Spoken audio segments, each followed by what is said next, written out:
Welcome to the 2022 CDN Channel Innovation Awards featuring the reveal of the Canadian Top 100 Solution Providers ranking. A huge thanks to all of you for attending. I'm Fawn Annan, CEO and CMO of IT World Canada.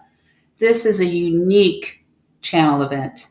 It gives the Canadian community an opportunity to come together to share and learn, something that's especially important at a time when we see so much change happening everywhere around the world. When we started planning this event last fall, we imagined it might be our first live event in 2 years. Then came the Omicron variant, and more recently, the fifth and sixth waves. While we plan to have hybrid events as soon as they are viable, it's clear we need to stay virtual just a little longer. So, what can we say about 2021? Well, we can say it was strange. We can say it was difficult. We can say it was a bit like riding a teeter-totter with a much bigger stranger on the other end controlling the ups and downs. And here we are now in 2022. We have the specter of war driving inflation, economic ups and downs, the ongoing fallout of the Great Resignation, and unprecedented supply chain issues. And yet, through all the uncertainty, we still need to plan for the future. We've put together a program for this afternoon that can help us with that most difficult task. Together, we can begin to build tomorrow, today. The theme of this year's conference is finding the growth opportunities. Did you know the Mandarin word for crises is opportunity? While that is reassuring, it may not be completely accurate. A more scholarly definition suggests the translation actually means both danger and critical moment, when something begins or changes. We are in just such a moment right now, and it's important that channel leaders recognize that what we face is not your grandmother's kind of orderly change. Change we moving forward is going to be messy and risky or dangerous. It's going to require not only the embrace of technology to drive change, but the embrace of a new mindset. You may be asking yourself, why am I offering up these pearls of wisdom while sitting in what looks like a stunningly beautiful flower? Well, I found that one of the few truly good things to come from the global pandemic has been the bond enabled by video conferencing and background visuals that have blossomed forth. Early on, it was charming to see people working at their dining room tables and see their sinks full of dishes or piles of unfolded laundry. So they got creative.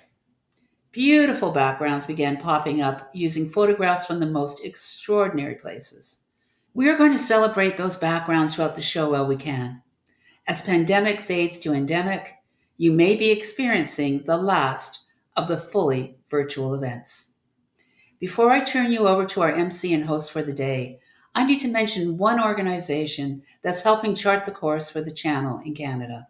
That is, of course, the Canadian Channel Chiefs Council, affectionately known as C4.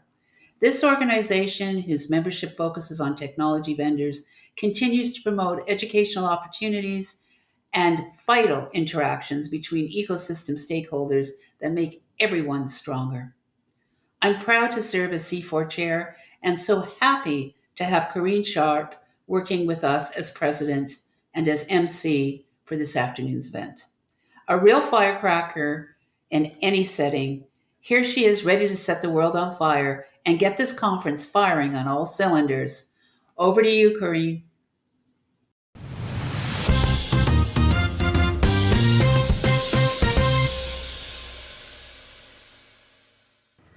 Thank you, Fawn, for that beautiful introduction. You are a true trailblazer in our industry. I'm glad we get on like a house on fire. Hello, everybody. I want to thank you all for joining us here today. It's been a busy time of year and we have lots of irons in the fire. I'm so glad you could take some time away to be with us. Whew. It's going to be some time well spent, and I've had a peek at the content and it's smoking. Many of you are likely anxious to know who sits atop the top 100 solution providers ranking. But we also have 6 innovation awards to hand out, from the New Normal Ninja to the Emerging Technologies Guru to the C4 Award for Diversity and Inclusion. These companies are real trailblazers. We'll show you how they're firing on all cylinders over the course of the show. We had a huge number of nominations from across Canada.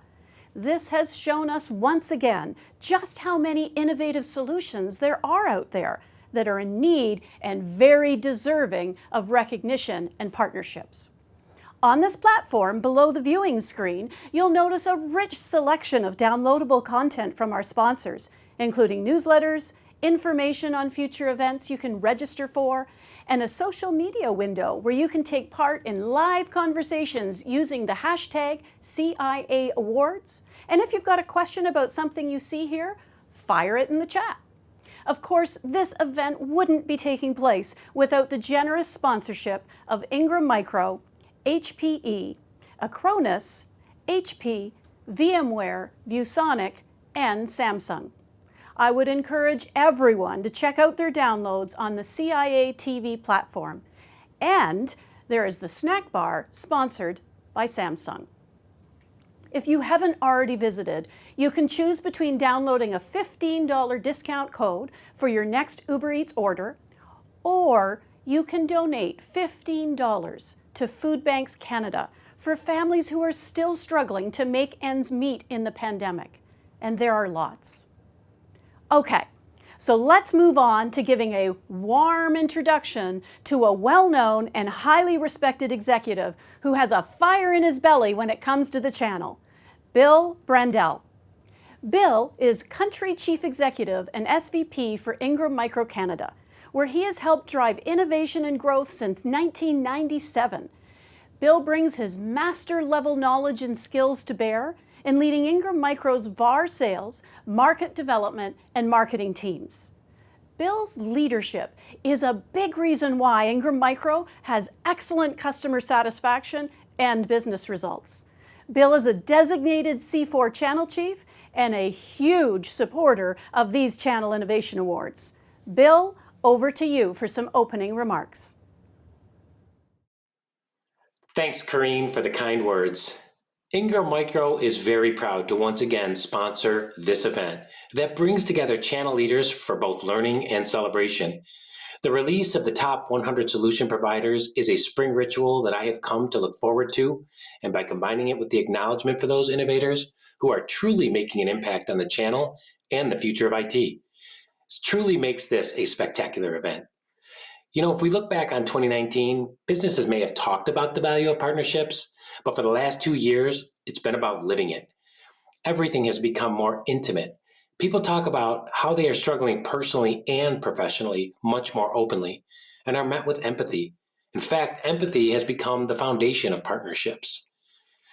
At Ingram Micro, we've worked hard to help customers through the uncertainty caused by the pandemic and the new challenges created by supply chain issues, chip shortages, and recently the rising prices in everything from gas to consulting services. During a panel this afternoon, you're going to get advice from a host of channel leaders offering their perspectives on how to prepare for what's next. It will not be a conversation about the new normal.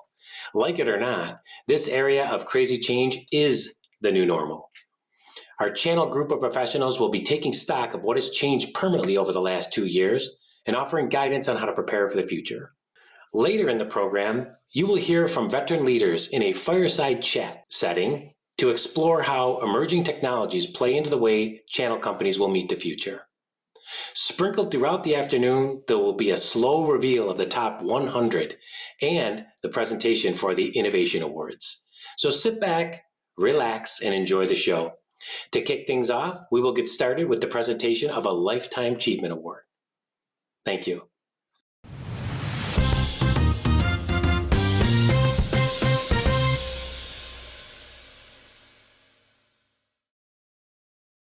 When I said Bill had fire in his belly, you know I meant he didn't have indigestion, right? Okay, thanks, Bill. Well, we're off to a nice start, and I'm sure we'll be examining some of the hurdles you mentioned. Like that background, it's my pleasure now to introduce Deidre Deacon, General Manager of ViewSonic. She's the Canadian anchor for the ViewSonic team.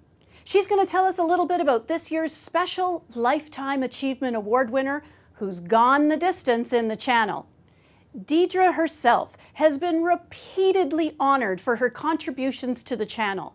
She is a valued member of the C4 family, and this year completed her Channel Chief Master's designation through C4. On your mark, get set, go Deidre. Hello, I'm Deidre Deacon, General Manager of ViewSonic Canada. On behalf of the team at ViewSonic, I want to thank our partners for another record growth year. Tremendous opportunities lie ahead for us this year as visual solutions continue to transform how we work, learn, and play. The new Anywhere operations model means continually providing our customers with choices so they can collaborate and be more productive wherever they choose to work. For channel resellers who haven't partnered with ViewSonic yet, or those who want to re-engage with us, we invite you to join our partner program. We continue to add new online resources and financial incentives. We're excited for the year ahead and look forward to seeing you all very soon in person. I'm here today to present the Lifetime Achievement Award. Companies that are successful need to be constantly reinventing themselves. The same is true of the corporate leaders that drive that change. When life throws true leaders curveballs, they simply grab a bat and swing. If they miss, they get up, brush themselves off, inch closer to the plate, and become curveball hitters. This year's recipient of a Lifetime Achievement Award has hit curveballs out of the park repeatedly throughout his 30-plus year career in technology, and he has reinvented himself on numerous occasions. John Camilleri, 2 M's, 2 L's, was a graduate of York University, Toronto, with a degree in liberal science. He started his career as an account executive with Computer Corp. He got his taste of the channel in 1991 when he became the sales director responsible for national channel partners with Synnex. 5 years later, he had a short stint with IBM before having his first dance with the most important career partner of his life, Hewlett-Packard. He had 9 years as district manager with the printer and printing solutions company, but left to reinvent himself as the country director for IT products division with Samsung. Although he prospered, the siren call of the channel was too great, and in 2007, he joined Oracle as VP Partners and Alliance.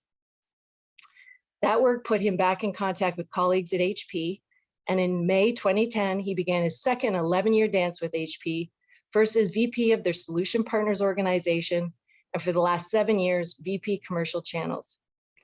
I have known John for many years through different paths, not to mention his solid participation in the Canadian Channel Chiefs Council.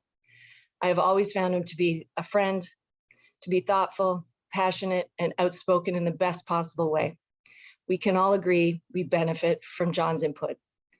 A keen supporter of HP's sustainable impact policies that helped the company win more than $1 billion in new sales in 2020, he is equally committed to the idea of ensuring great customer service that allows partners to support and transform with their customers. It is my sincere pleasure to share this video with you and recognize this champion of change, John Camilleri, with the CDN Lifetime Achievement Award. When HP's Vice President, Commercial Channels, John Camilleri, was told he'd been nominated for a Lifetime Achievement Award, his first impulse was to think of others. I didn't expect it. I got a call, just a random call. I was excited. I was a little stunned, to be honest with you, when I first got the call. And I had a little why me moment, that's for sure. In fact, I had a lot of them because I can think of a lot of great people that are deserving of such a thing. Those who have known and worked with John know that his humility is genuine and deeply felt. One of those people is WBM Technologies President, Joanne Hardy, who has worked with John for the better part of the last 12 years. For sure, he's humble to a fault almost, from the perspective of the credit that he would accept, or that the role that he would see that he's even played in any of this over all of the years. But like I said, you can see John's fingerprints in a lot of things throughout a lot of HP partners. CompuGen President Harry Zarek agrees. John is the last person who would want to be recognized. He would recognize everyone on his team, every single member of his team, before he would even, deign to admit that he had contributed through his leadership and his guidance and his mentoring to allow those people to be as successful as they were, or as they are, in fact. He continues to do that today. But humility is only one of John's qualities. He also has a masterful ability to bring people together, to tap into their skills and strengths in pursuit of solutions. He knows how to bring people together to ultimately solve for whatever the situation might be in that moment. And it's a really special skill when you work with somebody who can do that and bring people together, oftentimes around very complicated issues. Harry Zarek sees John as a man of vision who offers advice that is both sound and respectful. He's given guidance as to where he believes we can take our business, the kinds of things that we should be focusing on. He'll share with us, but in a way that protects confidentiality, what he sees happening in the industry. And yet, despite the depth of John's experience and knowledge, as pointed out time and time again by his peers, he remains a big believer in learning from others. And I think you have to, right? We have to really just stay on top of our game. And you do that by learning from people. John has had an impressive career thus far, but as he himself says, it's far from over. It's a story that continues to be written. This is great news to his many friends in the industry. He's always understood that business is more than business, and that relationships matter, and that we can actually be part of each other's lives and care about each other and be interested in each other and enjoy each other's company, and that's the way it's supposed to be. And that's the part about John that again, it makes him really special, and we're incredibly grateful for just having had the opportunity to get to know him so well and to be honored to call him a friend. Congratulations to John Camilleri on being selected for the 2022 CDN Lifetime Achievement Award.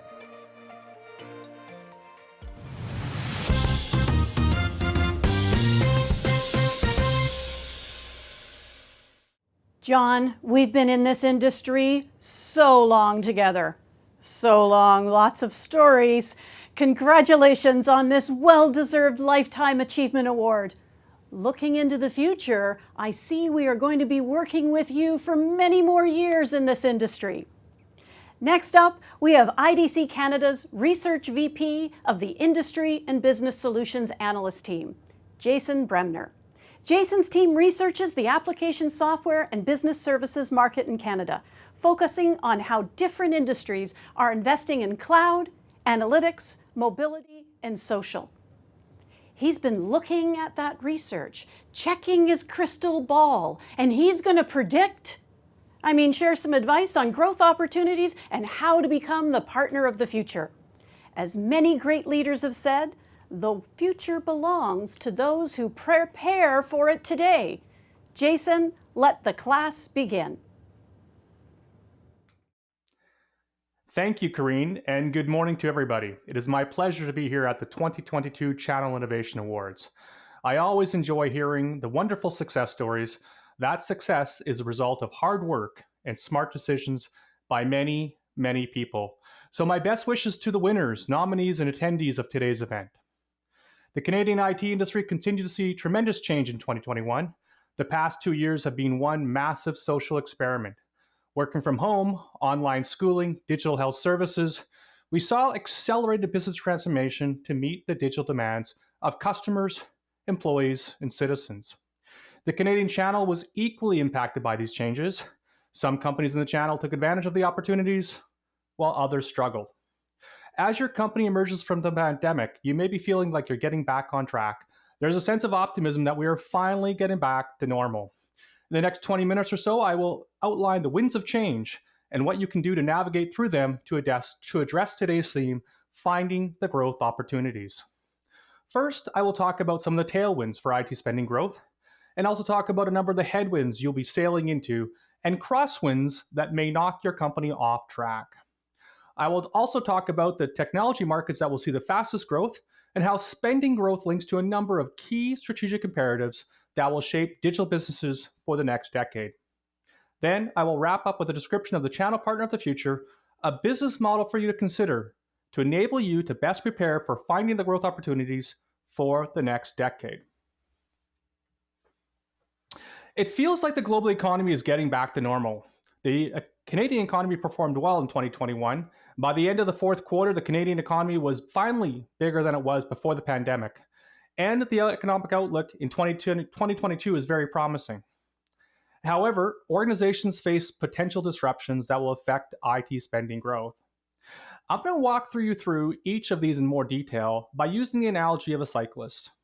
Most of us have ridden a bicycle in our lives, and you can relate to riding on a flat road. When you start to ride uphill, you have to pedal harder and harder. Imagine riding a bicycle for 50 kilometers or longer. The impact of a tailwind or a headwind or a crosswind can make your ride much easier or much harder. Let's start with the tailwinds that will drive tech spending. One tailwind is digital-first consumers. During the pandemic, many consumers adopted new digital habits, such as 20% of Canadians using curbside pickup for the first time. These new digital-first behaviors drove companies to embrace digital transformation faster. The shift to digital transformation has been building over the past decade. However, many Canadian organizations have been slow to adopt it, and many experience roadblocks along the way. Commitment to digital was one of the most common obstacles by most organizations.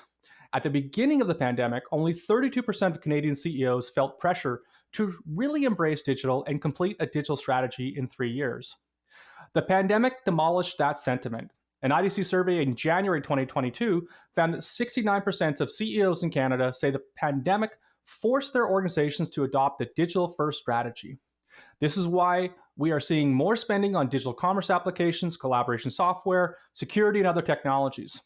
So it is no surprise that 92% of Canadian CEOs plan to maintain or increase technology spending in 2022. Another tailwind for the technology market is the impact of government spending. The different levels of government represent 14% of technology spending in Canada. And when you add in education and healthcare providers, the public sector represents 24% of market spending. Beyond what these organizations spend themselves, their policies also drive spending. For example, the federal budget in 2021 committed $350 million in spending to support the development of a national strategy for quantum computing. And another policy change we saw during the pandemic was to support virtual healthcare. When the Ontario government changed its billing policies for healthcare, we saw a huge jump in virtual care visits, which indirectly led many healthcare providers to invest in supporting technologies. There are some headways that will slow down spending, which will make finding growth opportunities more challenging. While many organizations made tech investments in the past 2 years to address the unique needs of the pandemic, those investments did not end in 2021.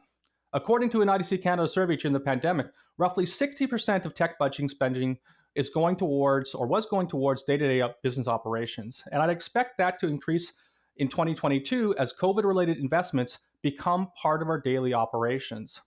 This is because many organizations are still dealing with technical debt. And technical debt has increased over the pandemic because the technologies that we invested in were not integrated with our legacy technology. You're also dealing with the lack of skills. While this is not a new problem, we expect this to become a bigger problem for more companies because more organizations are pursuing digital transformation. The lack of skills is consistently one of the top headwinds we see companies face in areas like security, cloud, and analytics. Companies struggle to find the skills they need and to keep the ones they have, and we all face this.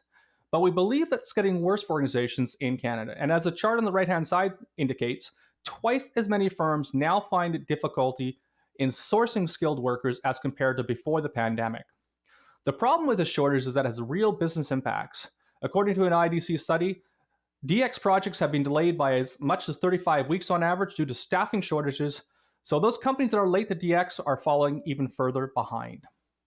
And finally, IDC is seeing rising tensions between nations globally, which will slow technology spending as supply chains and international operations are affected. This has become more acute with Russia's invasion of Ukraine, and IDC is revising our global forecasts in response.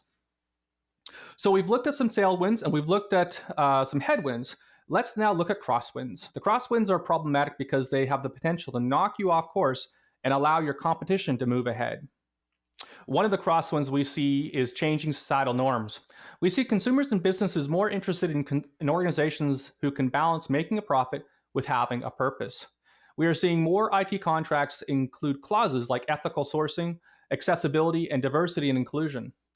You may be wondering if this applies to Canada and does it affect my business? It may be more common in other countries, but we are already seeing leading companies adding some T's and C's in these areas into IT contracts.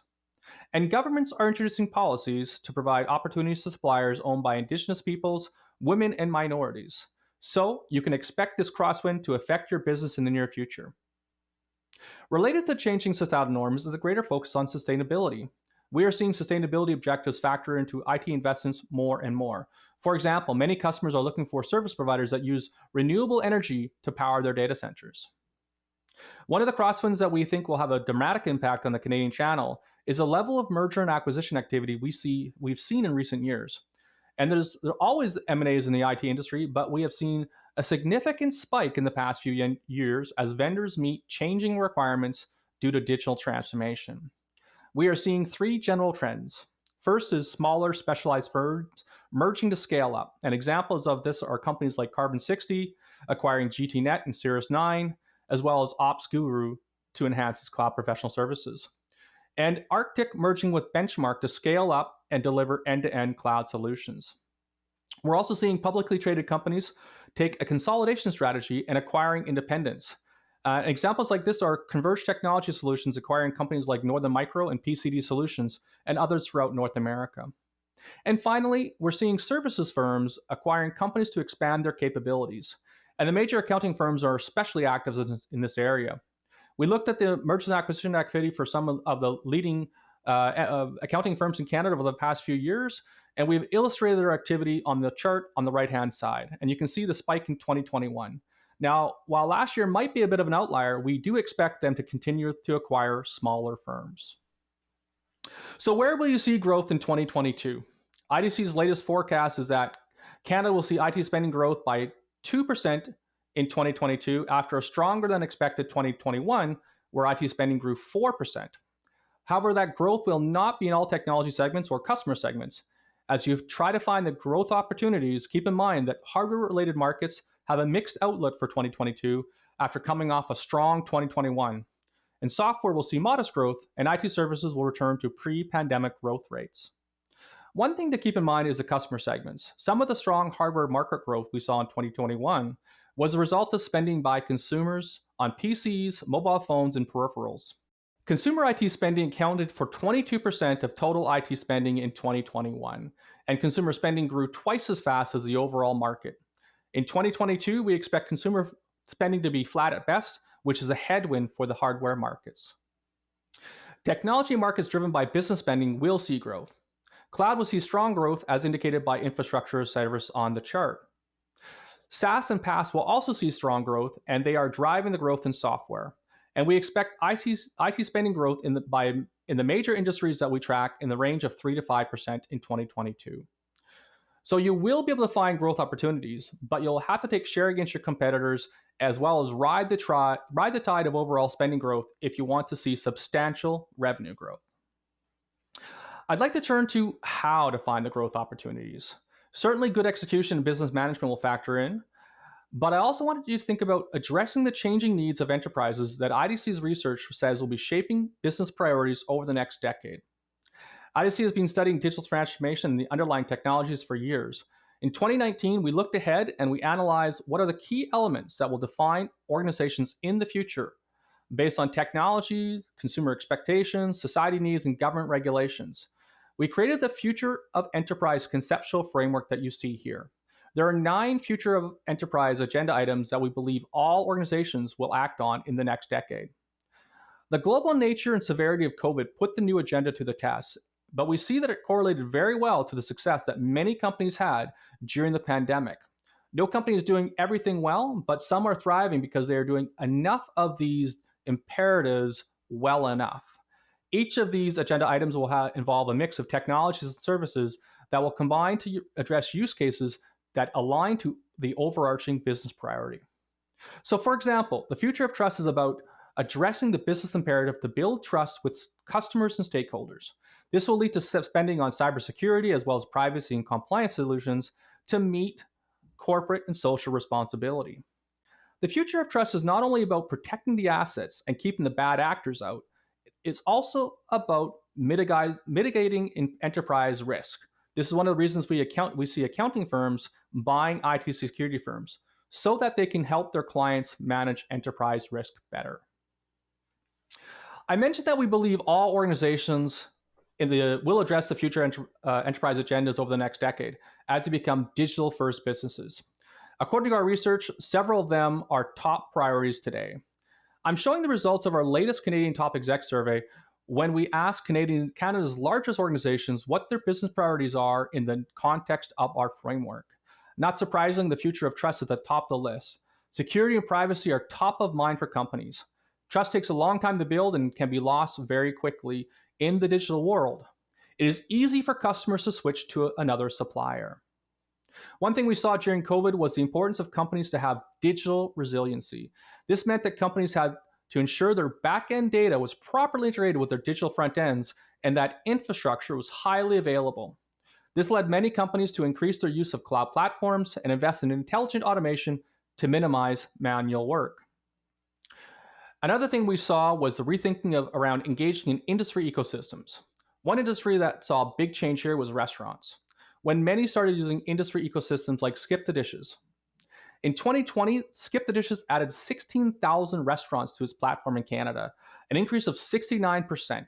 Skip the Dishes and other similar apps made it possible for many independent restaurants to provide a digital experience and continue to operate during the pandemic when everything was shut down. So, as you try to find the growth opportunities in 2022, look for areas that map to digital resiliency and support greater trust, more intelligent organizations, and enhanced digital infrastructure. So let's recap. The Canadian IT market is seeing tailwinds and headwinds change in direction of spending growth.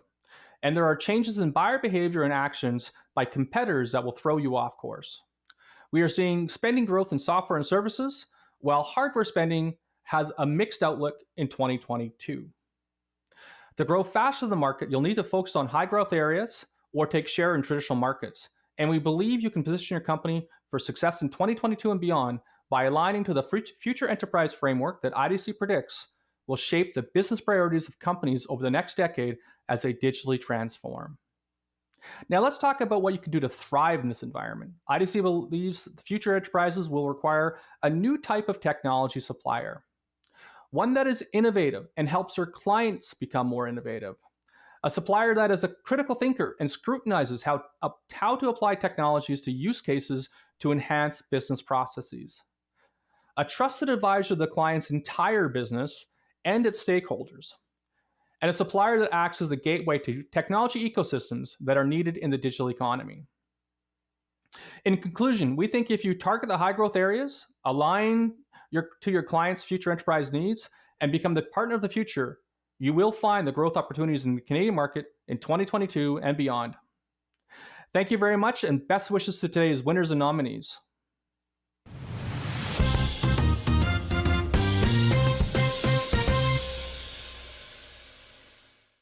Thank you, Jason. The CDN Top 100 rankings have been a fixture in the channel scene for 16 years.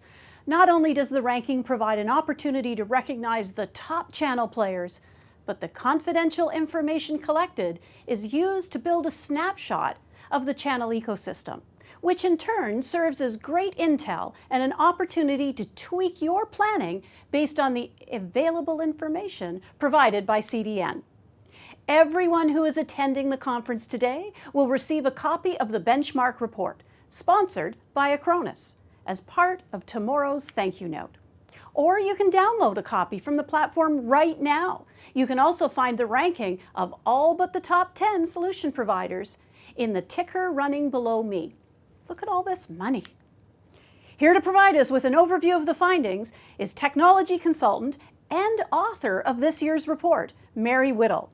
Mary specializes in ecosystem development, digital transformation, and how to leverage technology to advance the sustainability agenda. Thanks, Mary. I can't wait to read my copy. Thank you for joining Channel Daily News today as we celebrate the best of the Canadian channel community through two exciting programs, the Top 100 Solution Providers Ranking and the Channel Innovation Awards. As part of the Top 100 Solution Providers program, a benchmark report is written to share the insight we've gathered through a comprehensive application and survey process of over 120 companies conducted between January and March 2022. We very much appreciate the time these partners have spent to provide insight into their ongoing business activities, the trends they're seeing, and the actions they'll be taking as a result of those. This insight helps IT World Canada and our vendor community gather a clearer picture on the industry happenings and understand what content and programs we could best put together to support the partner community and their customers. It's such a pleasure for me to present highlights of this year's benchmark report. We began the last report with the statement, the year 2020 was unpredictable to say the least. And as it turned out, 2021 was pretty much more of the same. COVID restrictions continue to impact the business environment, and supply challenges are still very troubling with no end in sight. Despite this, a sense of a new normal has taken root. The technology sector has once again demonstrated that organizational resiliency is highly dependent on technology, and the performance of the top 100 solution providers is further evidence of this. So who are they? The top 100 solution providers cover the gamut of business models, with a majority of respondents, 41%, identifying themselves as value-added resellers, 37% as managed service providers, 12% as IT consultants, and the remaining 10% as ISVs, cloud solution providers, systems integrators, or volume resellers. And their business is strong. Over a quarter of the solution providers on this year's Top 100 list notched an impressive 20% or greater revenue increase, with only 10% of companies recording any decrease at all. Total revenue for the top 100 solution providers was slightly over $10 billion, almost identical to 2020. The top 10 of the top 100 increased their share of this overall business to 70% from 60% last year. Although within the top 10 there was very little movement, there was certainly some competitive jostling further down the list. 35 companies changed ranking by more than 5 places, 16 increasing and 19 declining. Those advancing named finding skilled people as their biggest challenge, whereas, not surprisingly, the decliners most often mentioned supply chain constraints and changes to business practices and budgets due to COVID. The top 100 solution providers were able to expand the breadth of customers served by successfully leveraging their growing portfolios through digital marketing, as well as improving revenue per employee and recurring revenue streams. So who do the top 100 sell to? At 70%, the professional and business clients category tops the mentions of where solution providers concentrate their focus. Government at 69% and healthcare at 67% are just slightly behind as the next two largest industry sectors in 2021. And what do they sell? IT consulting services at 83%, managed services at 81%, and security solutions at 80%. These all still reign supreme, while cloud-related activity is growing rapidly. Helping customers build resiliency in their business to withstand economic shocks such as the pandemics, geopolitical tensions, and climate risk mitigation is a critically important role to play as well, and appears only likely to increase. While hardware resale still accounts for the greatest percentage of revenue at 37%, if one were to combine software provisioning models to 38% and service delivery models at 58%, these represent a larger portion of a partner's revenue opportunity. This is good news, as the supply chain issues on parts and components are expected to extend hardware constraint for a considerable time to come. Canadian solution providers saw a distinct increase in client interest to migrate to the cloud, or in having solution providers serve in a managed services capacity. When asked to check all that apply, respondents said that they offered a wide variety of cloud solutions, from infrastructure and storage to hybrid, public, and private cloud. Simplifying operations, enhancing security, and overcoming the difficulty in finding skilled people for their teams are driving these trends. We asked the top 100 solution providers to share where they foresee the business coming from over the next 12 months, choosing from a list of almost 40 solutions that they felt would increase or significantly increase. We limited the responses to what we call the 70-70 outlook. The solution had to be stated by 70 of the 100 solution providers who agreed that when significantly increase and increase were combined, it would be expected to increase by over 70%. Notice once again the high engagement and anticipated focus on all things cloud. With the increased need of customer organizations to leverage the expertise of their technology partners, combined with the scarcity of people with cloud security or emerging technologies skills, it's not surprising that 99% of the top 100 solution providers are planning to hire this year. 74% stating they need to increase personnel between 6 and 25%. This will result in significant job creation as 43% of these companies currently employ between 50 and 500 people. The highest priority positions to fill are those in sales and marketing at 76%, 68% in business development, which no doubt requires a strong advisory skill component, and 61% in security. As you can expect, accreditations and certifications are in high demand, with those already holding these credentials able to command the highest compensation. Here again, we see significant need for security and cloud expertise. So I'm very pleased to have had the opportunity to share a few of the highlights of the 2022 benchmark report, and do encourage you to read the report itself as it contains additional interesting information and of course the full top 100 solution providers ranking.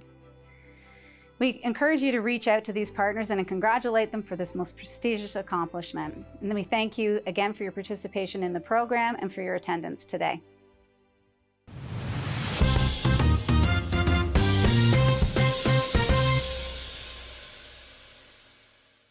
So we now know how people get on the top 100 solution providers list, but people have been asking me how CDN decides on the winners of the much sought after Channel Innovation Awards. Well, first you have to apply or be nominated by a colleague.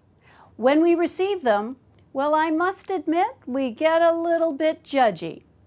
The nominations and supporting case studies or documentation go to a jury of judges that evaluates them on their innovativeness and their impact.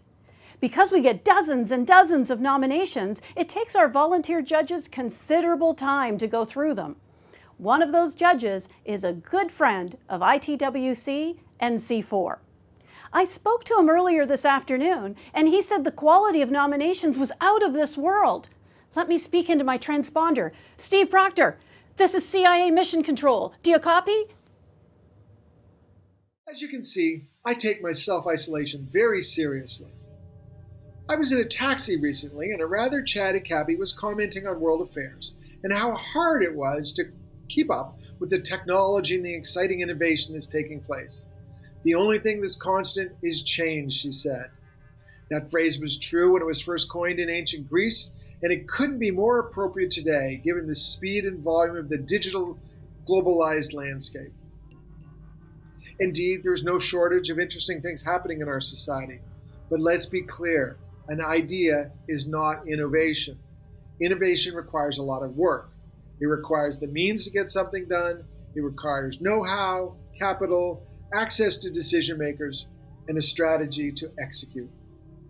Innovation and disruptive businesses do not need to chase the next shiny technological object, but they must use models to track market demand. The decision to change is easy. The execution is difficult, and it needs proper planning. With that understanding in mind, the judging panel for the 2022 Channel Innovation Awards set out to evaluate close to 50 submissions from across the country that reshaped everything from the delivery of chicken dinners to the delivery of healthcares. It was a tough job, but Fawn Annan, Mary Whittle, and myself wrestled the submissions down to the winners you will hear about shortly.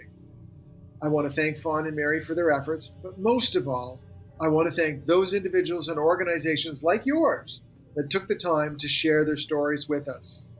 When we learn from each other, we are all better. Thanks, Steve.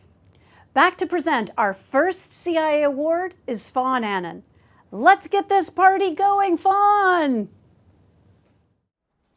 When Ontario's Crown agency responsible for developing and integrating a transportation plan for the Greater Toronto Area went on a building spree, they needed a unified system to track their progress. After all, delivering more than 40 kilometers of new subway line, 50 kilometers of new LRT line, and 200 kilometers of new GO train track. Creates a lot of data to manage from a lot of different partners. To support the coordination on multiple stakeholders that own infrastructure, such as water, wastewater, cable, pipeline, or power lines under the streets. Metrolinx and Infrastructure Ontario, a Crown agency created to support the modernization of public infrastructure, developed the Office of Utility Coordination and used Esri Canada's ArcGIS to unify data through common views so they can track, monitor, and manage compliance requirements in one format. Esri Canada is a private Canadian-owned company founded in 1984 that provides world-class enterprise GIS solutions. It has 15 offices across the country and serves more than 12,000 customers. Let's see how they became the 2022 Channel Innovation Awards Data Management Master. Having helped its customers reach success through data for 53 years and counting, Esri's solutions are found in more than 350,000 organizations, including 75% of Fortune 500 companies.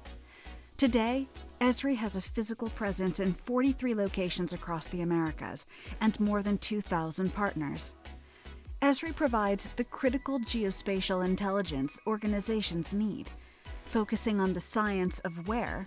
The ArcGIS services help manage, visualize, and analyze geographic data, delivering the most relevant information to inspire positive change across industries. Improvement is a perpetual journey, which is why the company spends more than 30% of its annual revenue on research and development. Given its applications' ubiquity, Esri supports a wide range of industries, from agriculture to engineering, from government to research. Its tremendous role in harnessing critical data to accelerate Toronto's public transportation development stands as a poignant example of its prowess. The company is also actively fostering a better tomorrow, pledging over $1 billion in software to 100,000 K-12 U.S. schools and partnering with 13,000 nonprofits on initiatives like sustainability, conservation, and disaster response. Congratulations to Esri for being selected as the Data Management Master of the 2022 Channel Innovation Awards.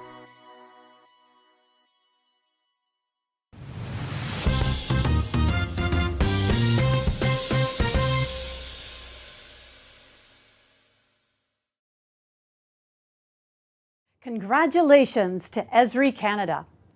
Why not offer your congratulations to our winners in the chat or on Twitter using hashtag CIA Awards? Next up, we're going to have ITWC's new president and CRO, Ray Christofferson, run us through this year's solution providers 10 through 6. Ray, lead on. Thanks a lot, Corrine. Have you found your company's spot on the top 100 solution providers ranking yet? Have you followed the ticker along the bottom of the screen and checked out where you stand and where the competition sits? No?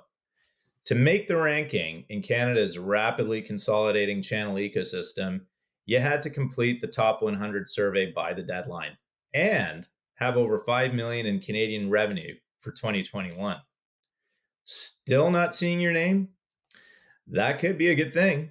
It might mean you've made the top 10, in which case we'll be announcing your ranking momentarily.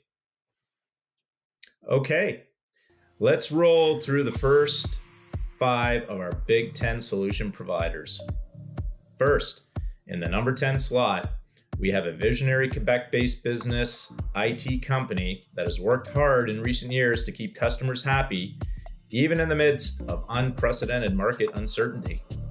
This avant-garde company, standing strong with a 35-year presence in IT, is looking to the future, helping clients shift to the fourth revolution, from big data to ultra-secure data centers to hyper-converged systems and hybrid cloud. Ladies and gentlemen, our number 10 solution provider this year, a company that is on a strong growth trajectory right now and likely for a long time to come, is MicroLogic. Our number 9 ranked solution provider makes the top 10 ranking for the second time. A Canadian leader in technological transformation, this Quebec-based firm is on a growth trajectory with an employee headcount of 400 plus employees serving 1,500 active customers in various sectors. This organization has thrived during the pandemic as it has helped organizations deal with the challenges of remote work. In fact, it was featured in an ITWC story late last year for its efforts to provide CEGEP students with remote access to data-intense training opportunities remotely. While ITI captures the 9th spot this year, look for it to climb the rankings next year. Just a few weeks ago, it announced it has acquired Zycom Technology Inc., an Ontario-based company specializing in IT infrastructure and managed services. With this transaction, ITI hopes to leverage Zycom's 20-year expertise in market penetration to accelerate its growth across Canada. Congrats to ITI. Our number 8 solution provider is a software-enabled IT and cloud solutions provider delivering industry-leading solutions and services. Its focus on advanced analytics, application modernization, cloud, cybersecurity, digital infrastructure, and digital workplace offerings has led to its success with clients in both the public and private sectors. Like so many companies this year, acquisitions are powering number 8 solution providers' growth. Earlier this month, this organization announced its acquisition of a US-based cybersecurity firm, its 30th acquisition since 2017. Congratulations to Toronto's Converge Technologies. Well, we're down to number 7, and our systems integrated winner is in the throes of its own M&A story. Bought in 2017 by a subsidiary of Home Depot, this organization was sold in January to a Los Angeles-based equity firm, Variant. The acquisition of our number 7 solution provider marks the company's first move into the managed services business. The company is feeling confident. Its leadership says it's excited to combine the new owner's financial acumen, operations, and technology resources with its own capability to deliver single-source end-to-end technology solutions. Congratulations, CompuCom. We'll be watching to see how your story unfolds. Our number 6 solution provider slipped one position this year, finishing out of the top 5 by just a hair. This organization, one of the largest privately owned IT services and solutions companies in North America, has Canadian offices in Toronto, Vancouver, and Calgary. Its mission is to become the most loved technology company in the world. Our number 6 solution provider believes it has the opportunity to be a force for good in the world. It wants to help create a world where companies aren't built and operated around maximizing profits, but instead take a balanced, long view. Congratulations to our number 6 solution provider, Longview Systems.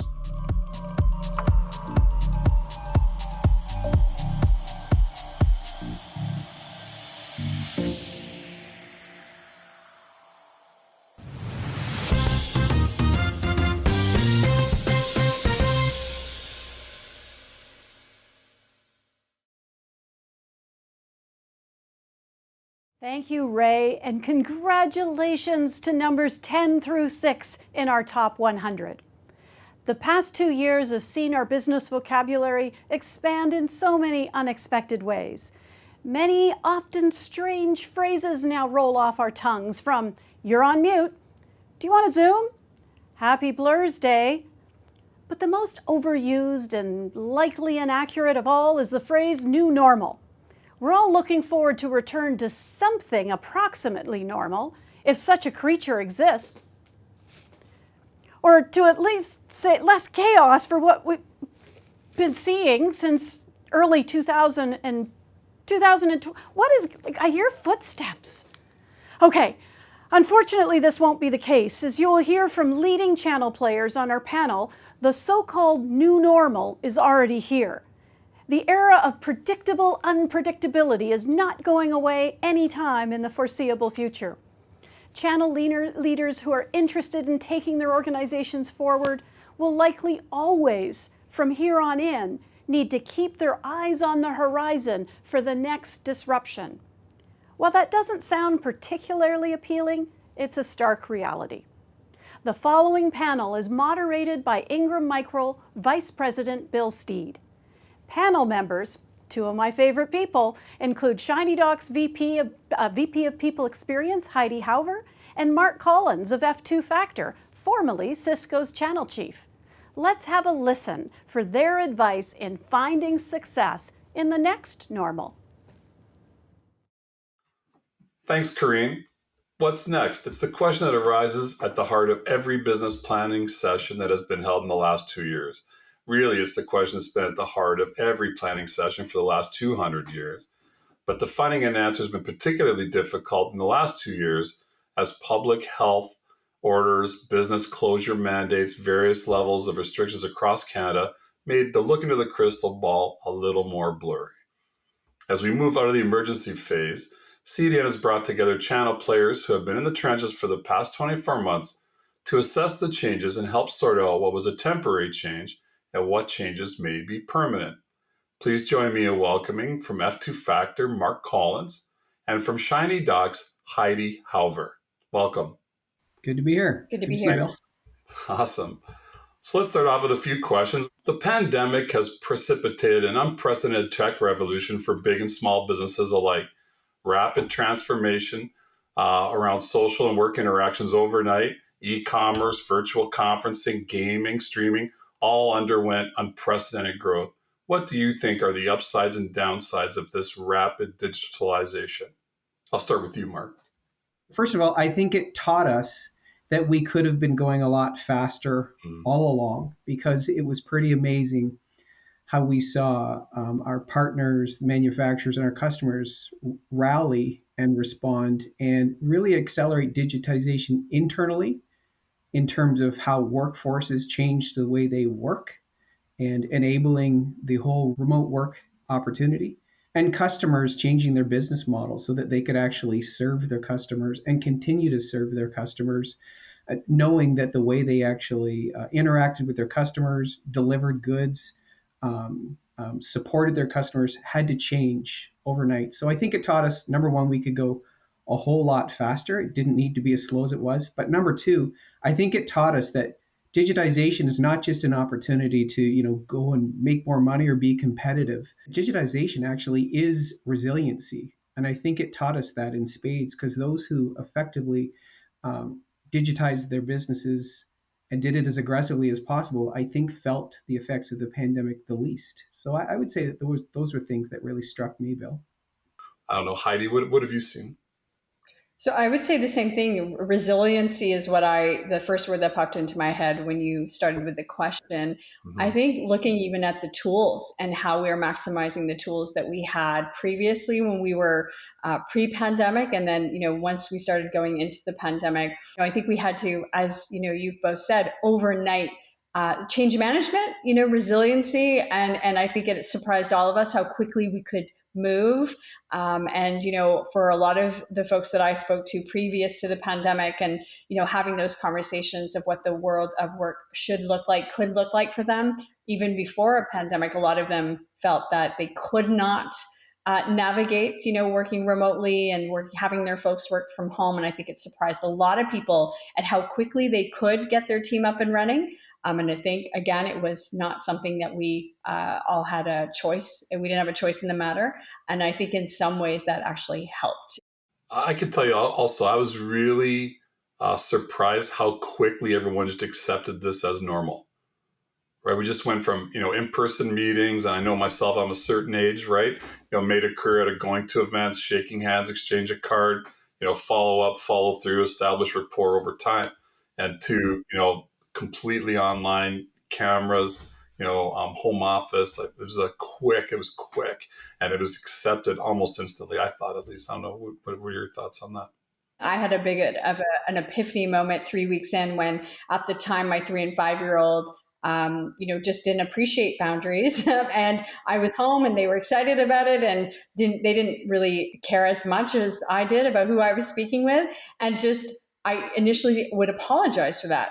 And then I stopped one day and went, I need to lead by example, and I need to give my team the confidence that they need, that they don't need to apologize either for someone showing up at the door, or for the kids who need something during the day, or for the animal that happens to walk by on the keyboard. So we just sort of started talking about acknowledge what's happening in your life at the start of the meeting.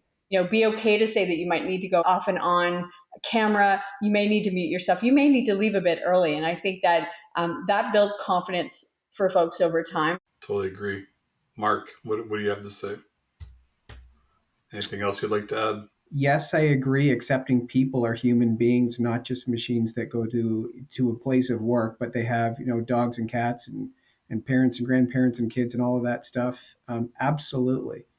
But I think it also gave leadership an opportunity to really think about the way they're leading, and understanding that, you measure things by them getting done, not watching them get done. And so empowering people to get their jobs done in a way that they find most effective, I think it really set the ground for a level of productivity that we've seen some uptick in, that was a pleasant surprise.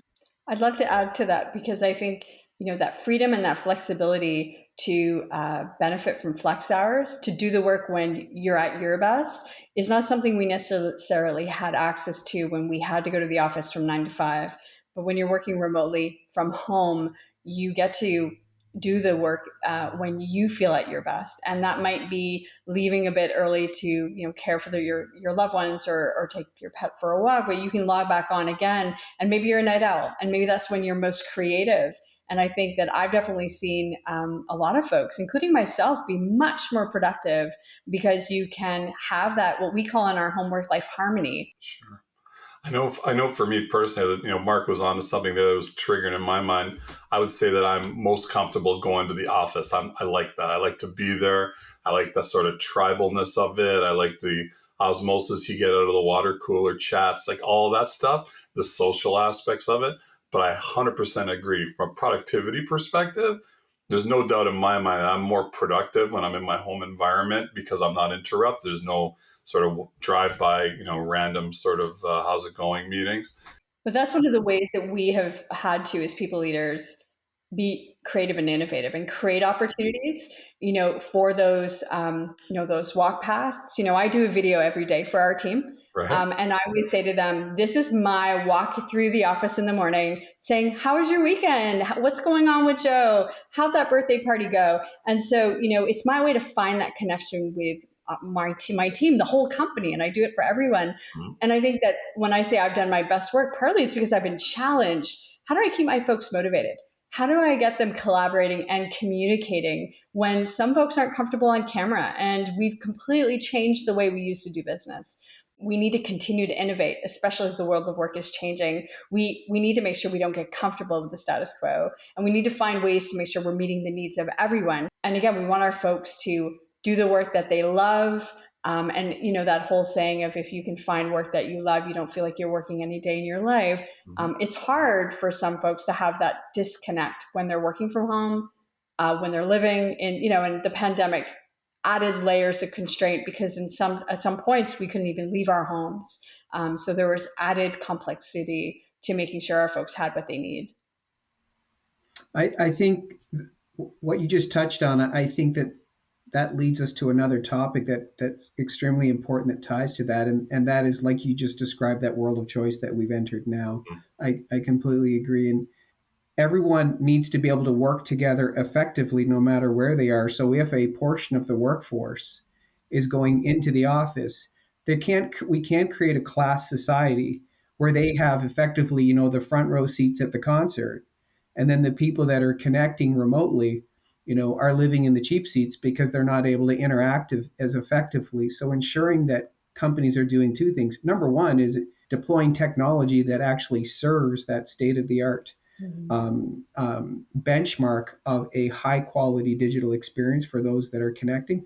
But also, it's the reinvention of the workspace itself.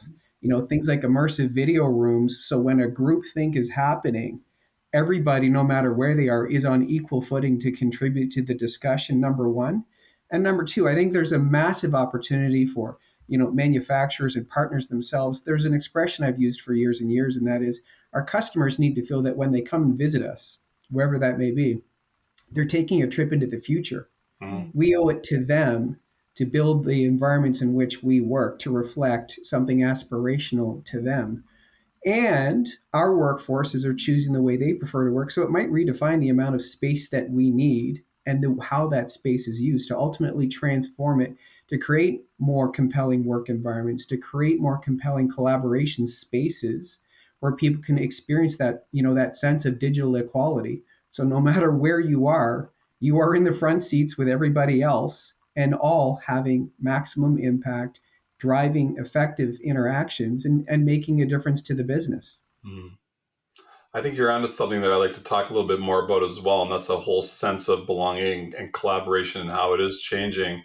And how do you maintain that company culture when you're remote? I like that point you made about disparity. Don't just because they're remote doesn't mean they shouldn't be important. They don't have a front row seat to the show, but there is something arguably inherent in all of us that we like to come together, and it's how do we maintain that company culture when you're not in the same room? I think we need to be innovative and iterative and keep things changing. I think the one thing that I've noted over the last 2 years is what worked in the first 6 months didn't work the next 6 months, and people were looking for something unique and something to look forward to, something exciting, something that could get them, engaged in a different way. I'm a big believer in bringing the team together so they can be part of the solution. I'm an ideas person. I can sit with my team. We could brainstorm an incredible amount of ideas. Is it going to meet the needs of our team? We're not going to know unless we go to the team and say, here's what we're thinking. What are you thinking? Can you contribute? Can you add to, this program, this idea? And I think as leaders, we need to continue to do that. And I think that that's a way of keeping people engaged, motivated, and wanting and willing to be part of that solution. You know what? You struck a chord there that really got me thinking, Heidi, about, and I know that this would be something that would be on your mind, being a people leader like you are, just around the amount of turmoil around talent in the marketplace, and we're hearing this expression around, the Great Resignation, and something that I've seen a lot of over the past probably year. I like the way you framed that in terms of there being phases, and before the pandemic. There's no doubt that there was a rising tide of talk around the industry around employees' expectations in caring for their mental health. But now we're actually seeing two forces come together at the same time, which I think is going to put immense pressure on this Great Resignation. Is I don't think employees any longer will see it as a privilege or an upside to work for an employer that cares for their mental health to the point of work-life blending or balance or harmony as described it. I think that's a bare minimum. I think that's table stakes. And I think if they don't sense that, I think they're already going to be looking, and they're looking in times when that would have been the upside to having a great place to work. On top of that, now there's massive inflation on incomes because of the inflation going on in the marketplace right now. So companies' ability to attract and hold on to talent in these times, having very thoughtful strategies around creating engaging work environments, but also rewarding work environments in a multitude of different ways. It's critical, because if you can't find ways to hold on to your people, they know they have options, and the degree to which they'll exercise those options seems to be rapidly accelerating. Mental health was a pandemic before the pandemic. Right.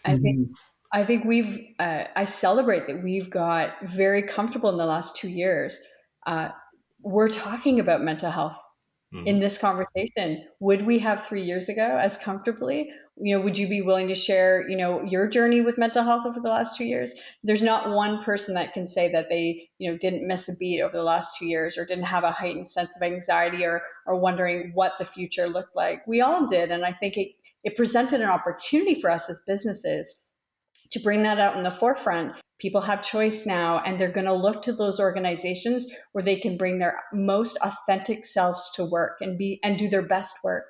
And I think, again, as a people leader, I get excited about that because our folks deserve the very best. Mm-hmm. I agree. I know, we're a big outfit in Canada, and with the resignation, it snuck up on us, and then it was just here. And honestly, people are moving around like crazy. I'd love to hear from either of you if working remote has contributed to that. Our goal is to create an environment where everyone is getting what they need. And I'm not that HR leader, too, that thinks that turnover is necessarily a bad thing. I think that's inevitable in business. You want to create opportunities where people feel like they can actually come to you first and have that conversation. Like, hey, Heidi, listen, I've been approached. I want to talk to you about the opportunity. And then we can have that conversation. And thankfully, in my career, I've had that ability to create that environment where people will come to me sometimes first. We can explore that to help that person make the right decision. I think companies are opening up their minds to, we've maybe for a long time focused on talent, like you said, Bill, earlier, where we knew we could drive to visit them and shake their hand. But I think we now live in a world where, if we can access their talents and apply their talents to our business, it's probably less worrisome where they are. And I think I'm a living example of that. I mean, I started my company the better part of a year and a half ago now, or so, right? And I've worked with some clientele and done some consulting and advising, and I almost never meet them live in person, and they're okay with it, and I'm okay with it. So I don't know whether I'm an employer or an employee in that circumstance. I guess it depends on the situation. Sure. But they all point to the fact that digitization has erased a lot of time and space in ways where it's an opportunity for both sides. And I think it forces both sides to continue to push the bar of excellence up higher and higher to make us all more competitive and better at what we do. There's nothing wrong with that. I think that's good for Canada. A more competitive Canada is a higher standard of living for all of us. Right. That's a beautiful thing. There's no issue with that. We just need to keep at it because it never stops. I remember a previous leader would talk to me about looking for the best available athlete, not worrying about so much where they're located. It's about the best person for the role. If they're in pick a place, Regina, Saskatchewan, so be it, right? If they're the best person for the work, using technology, maybe you can broaden your horizons and maybe even looking beyond Canada, right? Mm-hmm. And before we would consider, really relocating someone from Regina to Toronto, does that person really want to relocate their family, their friends, and not be close to their loved ones in their community? Most of the time, no. And then there's that added level of complexity of integrating them into their new community, and to be able to offer them the opportunity to do a job that they love for a great organization and continue to work exactly where they are. That's an opportunity for them and an opportunity for a business to get access to, as you said, those best athletes, right? The best person for the role. When you remove the roadblock that a lot of organizations created for themselves pre-pandemic, is you have to come into the office. Once you remove that, your ability to tap into different talent pools and diversify your workforce, it opens up immensely. That's a nice segue. One of the things always in previously was travel, right? Business travel specifically, and it's been limited for the past couple of years. And recruiting always would talk about how much travel was involved in a role as an element of that, and just the impact of travel in general. And do you foresee challenges in return to business travel? Some people are going to be really keen to get back at it. Others are going to immediately remove themselves from the hiring process and won't even apply. Right. And so I think that flexibility and maybe a staggered approach would probably be what I would recommend to companies if they're looking to sort of get their folks back in the field. I work remote from home full time, and I have every intention to continuing to do that. And I'm an extrovert, but I'm on the phone with people all day, every day. I've got little people at the house. I get this is my purpose, but I have other things that are, giving me what I need. And I think that, I don't want to give that up just because we're hopefully getting out of a pandemic. We're almost up against the time for today. Maybe just hear from each of you, a positive that came out of this pandemic and the work environment we found ourselves in for the past couple of years, it wasn't all bad, right? Maybe I'll start with you, Mark. Is we all learned that you don't need to wait to innovate, period, right? Innovation used to be the aspirational thing on the horizon that companies and communities looked at. Partners tried to come up with new and interesting ways, and we all talked about it. But I don't know that we really did enough about it. And now we all know that, number one, we never had an excuse to wait. And number two, we can't. So I think that means that there's a brighter future in front of us. Bill, as you get all that technology out there to all of our customers that are waiting for it, right? There's going to be a huge shock wave of upgrades going on in the next 2 years. And that's laying the foundation for an innovation wave that we're now culturally ready to take on as a society and as an industry that's going to build a new Canada that's going to be incredible. Companies got the nudge and the push that they needed to do what employees have been asking for a long time. The opportunity to try working from home and that flexibility and that freedom. And I think a lot of companies surprised themselves, and I'm positive, it's inspiring to see a lot of companies continuing to provide their employees those opportunities. And I hope more and more companies hear their employees out and provide them what they're looking for. And I would say on a more personal level, reconnecting just on a personal level, in my home life, spending more time at home. And then actually when I am in the office, I find myself really appreciating more that human interaction with my staff and teammates. I think it's just great to see them. And especially when we were locked up for a while, that last go around. At this time, I just want to say thank you so much. I really enjoyed the panel talk with both of you today. It was really great. Appreciate the conversation. And now we'll hand it back to Corinne. Thanks, everybody.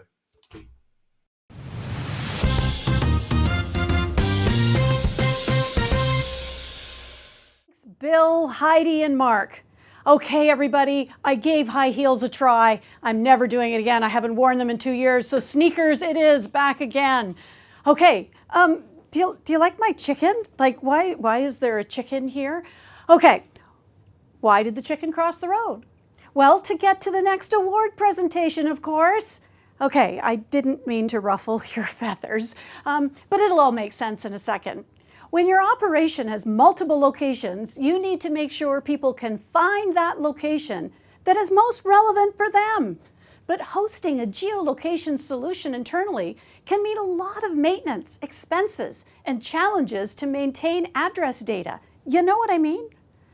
These were the challenges the popular Quebec-based chicken restaurant, Saint Hubert, faced during the pandemic when it turned to Quebec City-based Quorum for help. Quorum is a 30-year-old value-based reseller that offers a comprehensive and diversified geospatial solutions portfolio. See, the chicken makes sense now, doesn't it? Is anyone else hungry? Okay. Over an incredibly short period of time, Quorum worked with Saint Hubert to switch everything from menus presentation to product routing and pricing to a cloud-based solution. Check out the following video to see how Quorum delivered for Saint Hubert, cooking up a huge win as this year's Channel Innovations Awards New Normal Ninja. As a specialist in geospatial technology since 1993, Quorum provides a complete range of services, software solutions, and spatial data to optimize its clients' business and strategic decisions.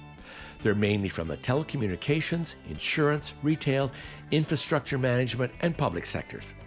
Quorum combines a great knowledge of geospatial technologies with a unique strategic location intelligence advisory. Through its unique one-stop shop experience, Quorum enables its clients to make more informed decisions, save time, reduce their costs, and manage the risks associated with the process of purchasing and integrating geospatial data and software. Today, it is a leading North American reseller and integrator of geospatial technologies and data. Quorum's approach as a value-added reseller, partner, and strategic advisor is to first evaluate a client's business needs and then recommend a solution that can combine best-of-breed software, data, integration, or customization services. Active in both Canada and the United States, Quorum has established business alliances and key partnerships with the industry's main leaders. It offers a comprehensive and diversified geospatial solutions portfolio. Congratulations to Quorum for winning this year's Channel Innovation New Normal Ninja Award.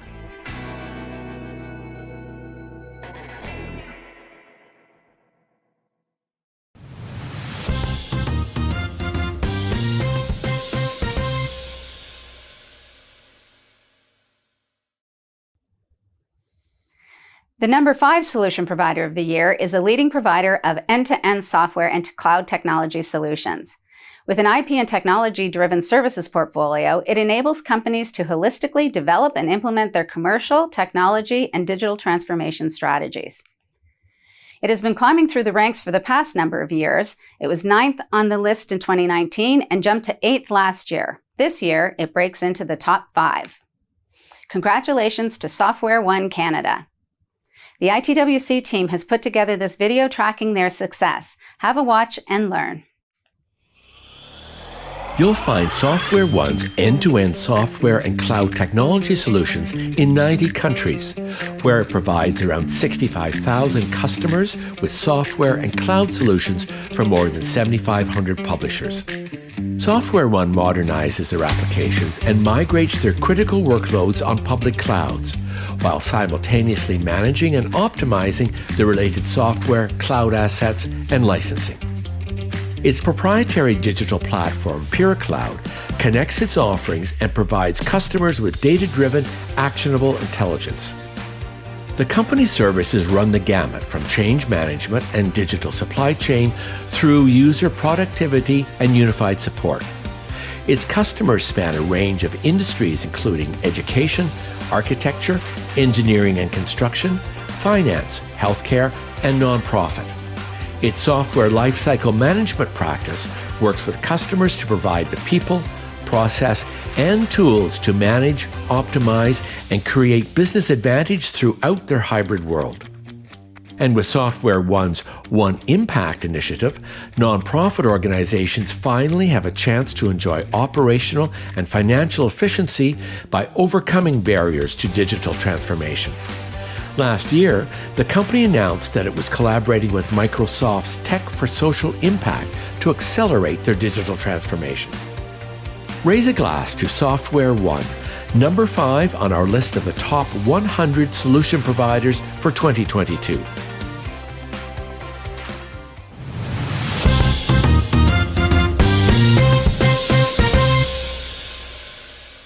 Congratulations, Software One Canada. C4 is the sponsor of this next award, and it is great to see so many companies taking equity, diversity, and inclusion efforts to strategic levels within their organization. Here is Anthony Karim, Vice President of Vendor Management with Ingram Micro, who will present the winner of this year's C4 Award for Diversity and Inclusion. Microaggression, unconscious bias, lack of diversity and inclusion in organizations at all levels. These are the new cultural landmines in the modern workplace if not handled properly. Question is, how do you handle them? How do you navigate your way around them? Questions like these are running through Benchmark President Luc Villeneuve's mind as he sat on a panel of leading public sector innovators discussing how to use technology to make society better for all. Since those thoughts, and having attended a subsequent meeting with 40 trusted colleagues and friends, Luc spun off a series of initiatives that have created a connected community of 400 participants and a unique cadre of men committed to allyship. The following video gives you a clear idea as to how a focus of male allyship earned Benchmark this year's C4 Award for Diversity and Inclusion.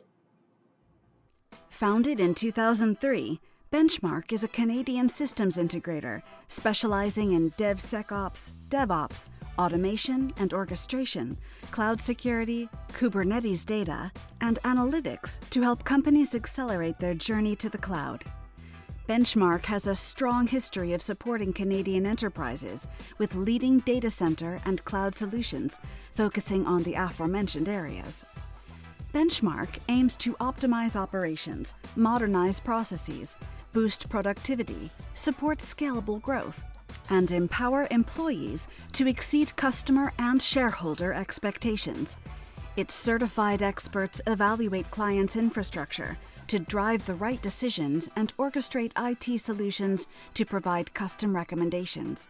The company is committed to creating a diverse, inclusive, and welcoming workplace where everyone is comfortable sharing their ideas and talents to drive organizational innovation and growth. In spring 2020, Benchmark Corporation was honored by Channel Daily News as one of Canada's top 100 solution providers as the Newcomer of the Year. Benchmark recently amalgamated with the transformative technology services provider Arctic, and the two companies announced last month that they will be carrying out business solely under the Arctic brand name. Congratulations to Benchmark for winning this year's Channel Innovation C4 Award for Diversity and Inclusion.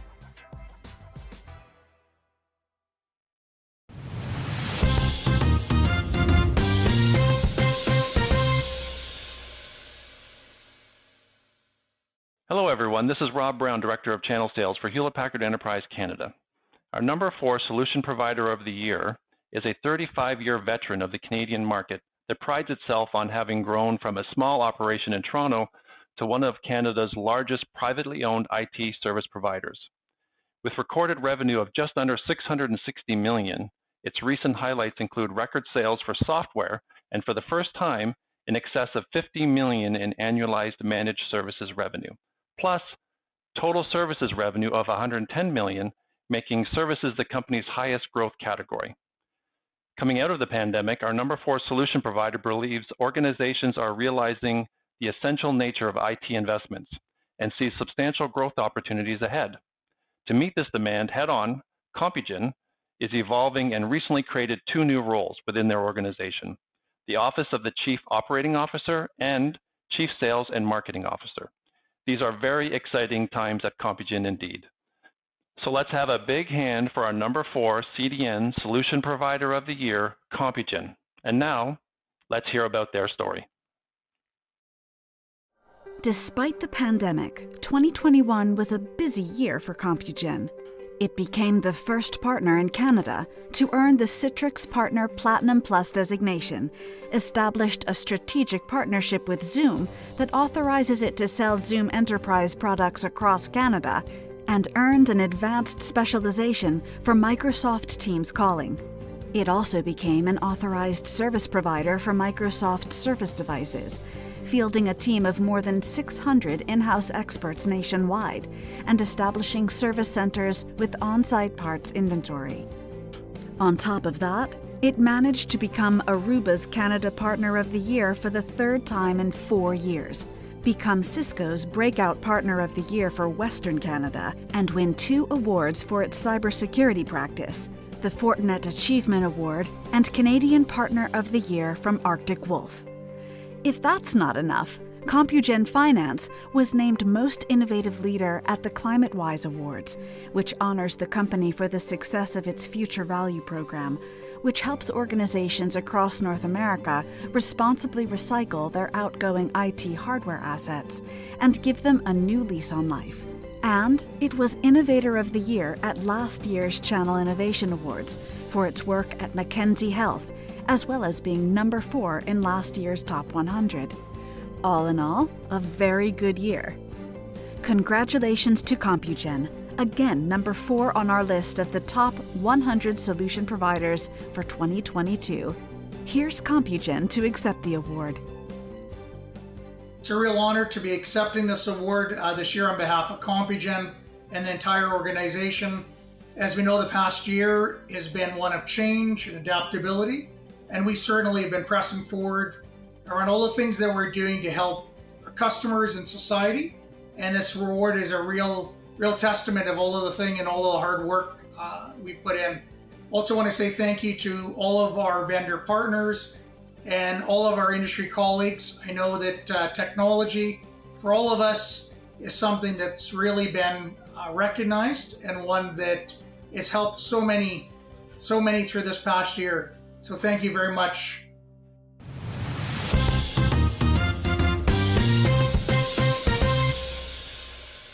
Congratulations to Compugen. Organizations like yours are leading the way. All right, Let's switch gears to our fireside chat. Today we have with us Mike Hilton, President HPE, and Lloyd Bryant, past President CEO of HP Canada, who will be playing around in the emerging technology space for a few minutes. Thank you, Corrine. Well, it's a real pleasure to be here with Mike Hilton from HPE today to talk about some of the emerging trends in the enterprise computing space. Why don't we start by talking about the rapidly growing number of internet-connected devices and the enormous amounts of data being gathered by corporations, governments, institutions, and consumers. Literally petabytes of data collected on a daily basis on every aspect of our business and personal lives.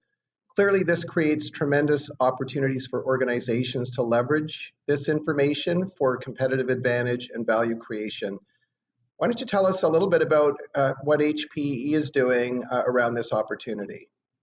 Yeah, I mean, IoT represents such a unique opportunity. I mean, this concept of IoT, the Internet of Things, where we have so much telemetry, as you point out, in the world around us, where apps on phones, devices in cars, devices in factories, monitors on pipelines or hydroelectric wires, all give us this tremendous amount of telemetry about what's going on in our world. The problem has been, of course, how to organize it, collect it, and curate it. And then the second thing, as you point out, is how do I derive value from it? It's one thing to collect it all, but how do I actually turn it into something that's useful? And so HPE is very focused on a number of fronts.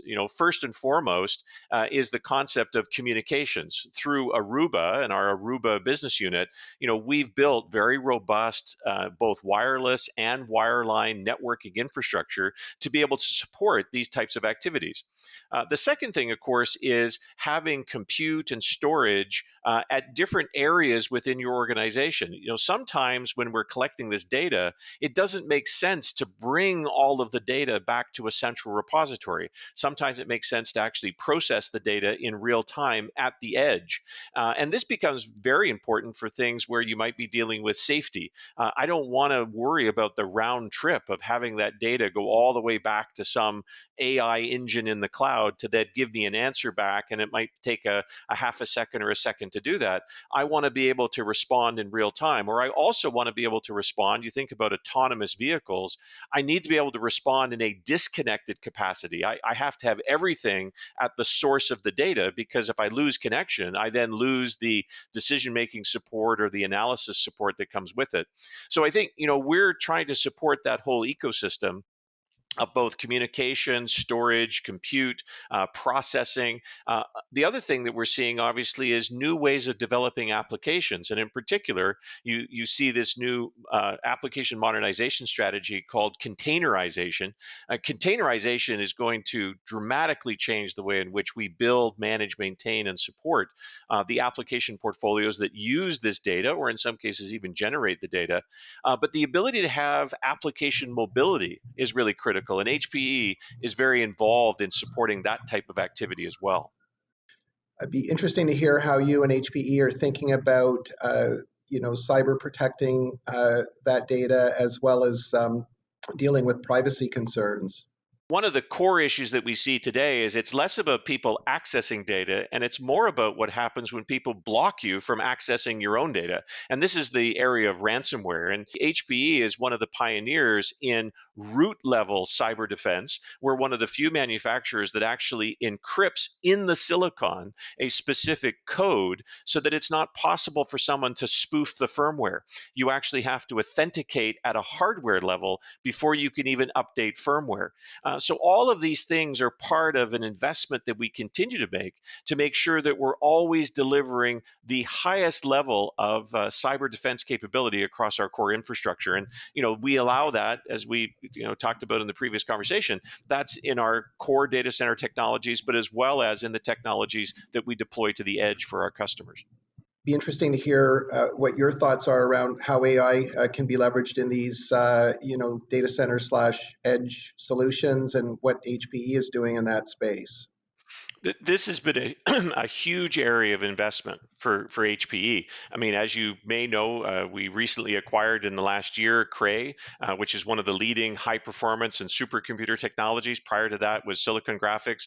We've done acquisitions of Determined AI. We've done acquisitions of MapR and Blue Data. These are all technologies that are now being brought into HPE to help do what we describe as deliver in an age of insights. This is really the core message that HPE is bringing to market, is this idea that there's now so much data available to us. We really owe it to ourselves and our partners and our customers to bring technologies that allow them to get insights out of that data. In many cases, AI isn't about giving you the answer per se. It's about augmenting human capability by giving people greater insight into what's going on to allow them to make more informed decisions, as opposed to what a lot of people get concerned about is, well, AI is going to make all the decisions for us. Where AI is incredibly powerful is when it's used to extend human capability as opposed to replace it. Yeah, that's super powerful when you really think about the potential there.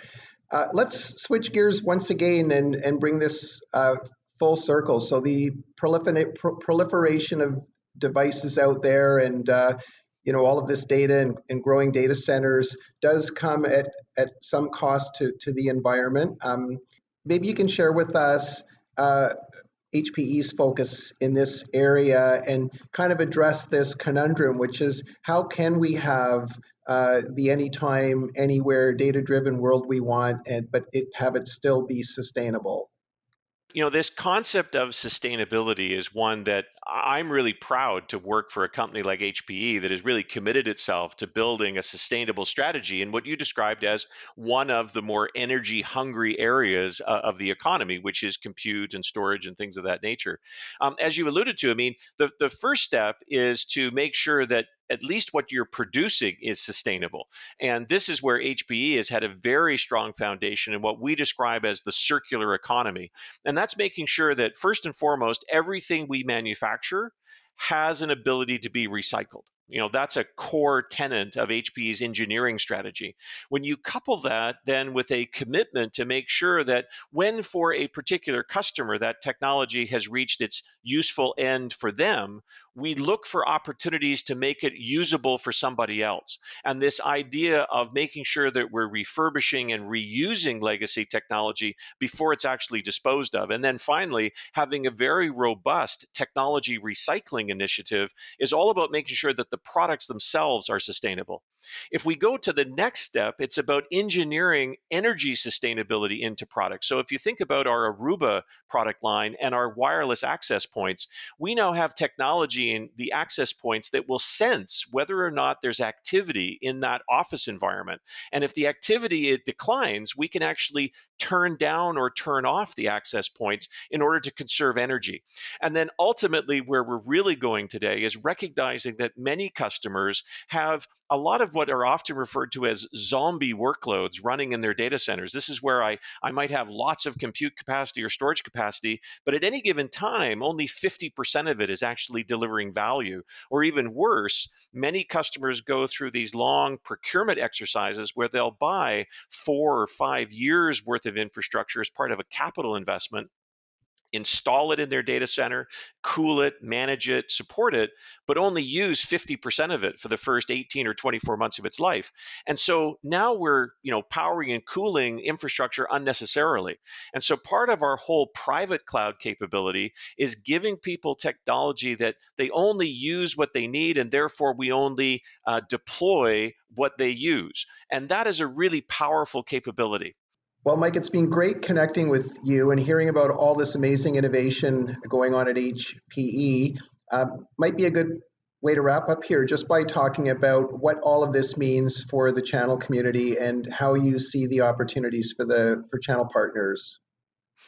Yeah, I mean, there hasn't been a more exciting time for partners in the ecosystem. If you think about it, business today is all run by technology. And so there's an opportunity for us and our partners to engage at all areas of the business, not just in the IT organization. And many of the technologies we talked about today, those are technologies that are applicable to the HR departments, to the sales departments, to the operations departments. There's a tremendous opportunity to increase the scope of activity for our partners inside of customers. And then more importantly, there's a tremendous opportunity, just as we've done at HPE, expanding our portfolio beyond traditional compute and storage to include containerization and AI and supercomputing, to include the IoT conversation we had and application development resources.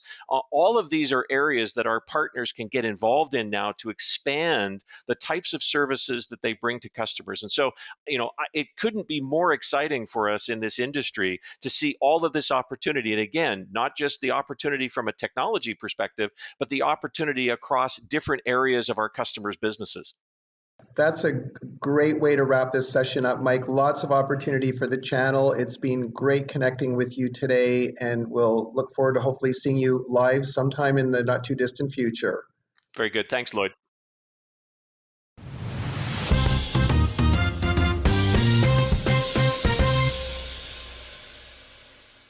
Thank you, gentlemen, for this very interesting and warm discussion. At a time of nonstop change and with so many options and possibilities open, people are wondering what's the best way to go. Discussions like the one we've just seen help fire up the next steps in our mind, so thanks Mike and Lloyd for that. And now back to our regular scheduled programming, which by amazing coincidence is the Emerging Tech Guru Award winner. To see which organization is pioneering the future, I turn the cyber podium to Claude Reeves, Vice President and Canadian Country Manager with VMware. Claude, the floor is yours. When traveling or doing business with a bank, you'd think most people can produce a passport or driver's license to guarantee their identity. But surprisingly, across the globe, close to 1 billion people do not have any proof of identity. This impacts all aspects of their lives, from core needs such as banking to fundamental rights such as voting. As our lives are increasingly linked to apps, devices, and services, traditional identity systems do little to solve the industry and technical problems of identity. Enter this year's emerging technology guru, ATB Ventures, the research and innovation arm of Alberta-based financial institution, ATB Financial. Working from the position that identity must blend effortlessly into everyday life while providing complete control over data access and use, it has developed Oliu, a scalable, decentralized identity platform that brings self-sovereign identity to the masses. Oliu leverages blockchain and AI technology to empower government and business users to issue and verify decentralized digital identities. Let's watch this video to see how 2022 emerging technology guru ATB Ventures is pushing paper-based documents to the recycling bin.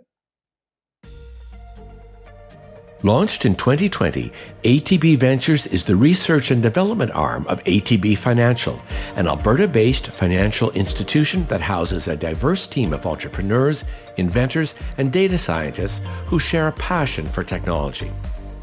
Driving growth at the edges and exploring opportunities beyond financial services, ATB Ventures focuses on helping companies bridge the gap between consumers' increasing concerns about privacy and security and their desire for more unique, personalized digital experiences. The company harnesses emerging trends to keep ATB, its customers, and Canada at the forefront of innovation. ATB's venture blockchain identity management solution, Oliu, and digital credential wallet Proof allow businesses and regulators to develop use cases and issue, use, and verify digital credentials in a secure sandbox environment. ATB Ventures recently collaborated with the Government of Canada to provide the technology platform to support their National Digital Trust Service proof of concept. With traditional identity solutions challenged with inaccessibility, privacy issues, and data insecurity, increasingly, governments, financial institutions, and consumers are all coming to the same conclusion. Self-sovereign digital credentials are needed now. And ATB Ventures says it is proud to be part of the movement to advance SSID in Canada. Congratulations to ATB Ventures for winning this year's Channel Innovation Emerging Technologies Guru Award.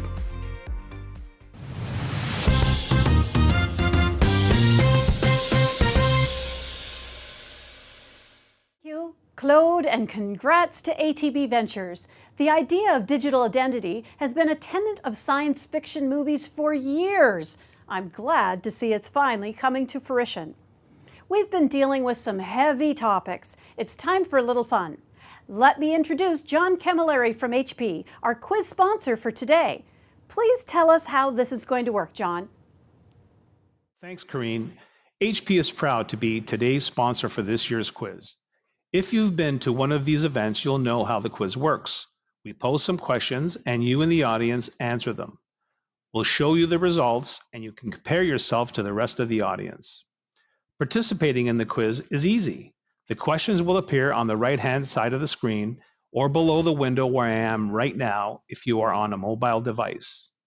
If you are in full screen mode, you won't be able to see it. So take yourself out of full screen and play along.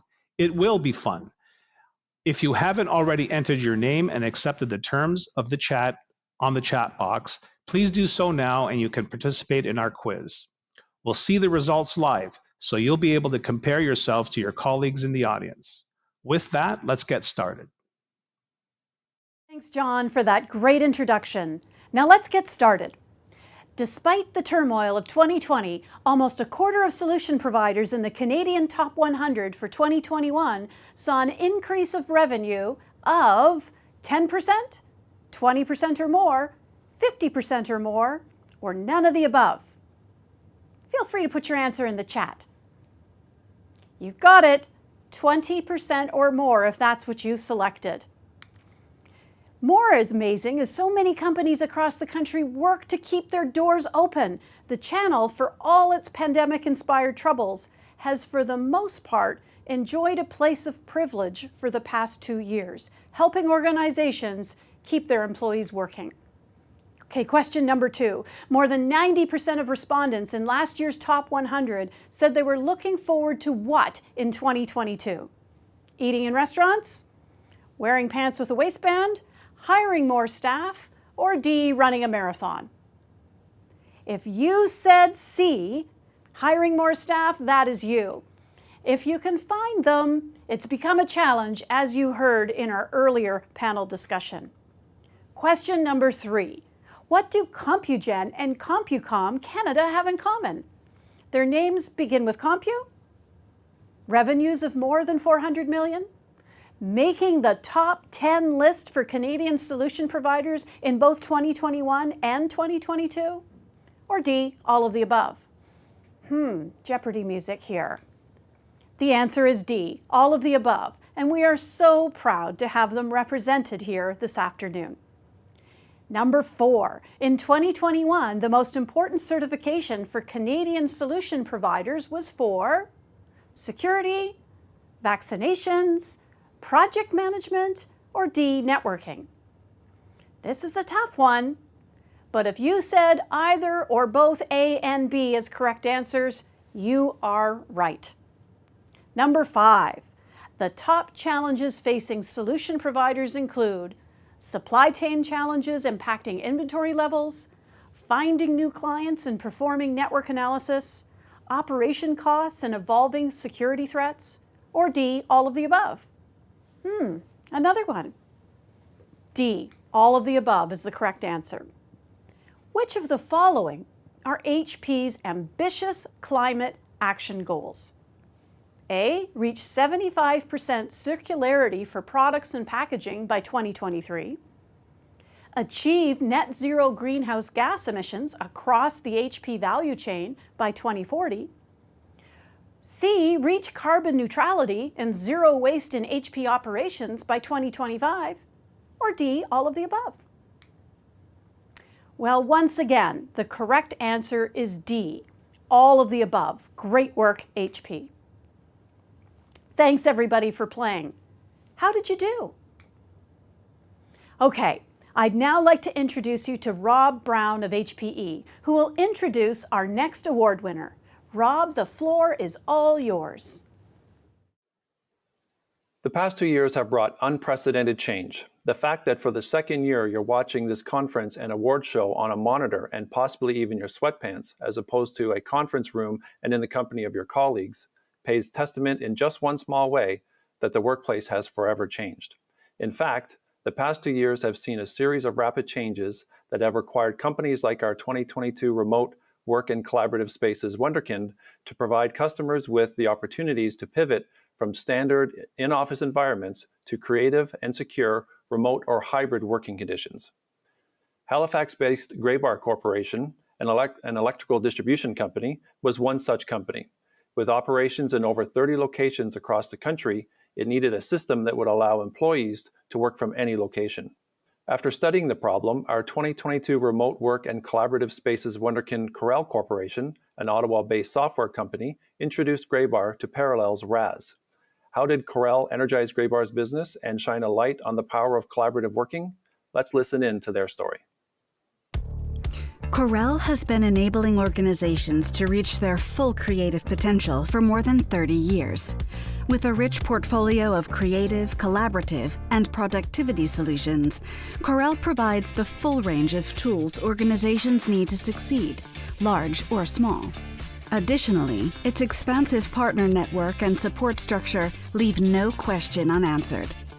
When energy provider Graybar was tired of grappling with its own solutions in flexibility and compatibility issues, it turned to Corel's Parallel's remote access servers.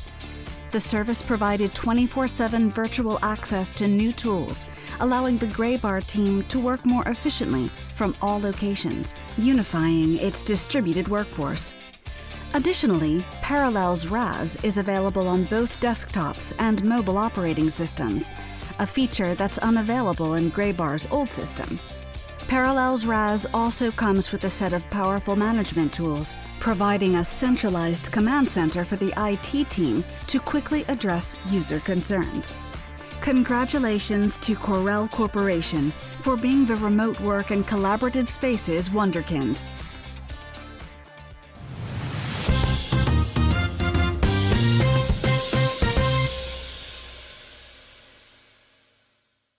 Congratulations to Corel on their wonderful win.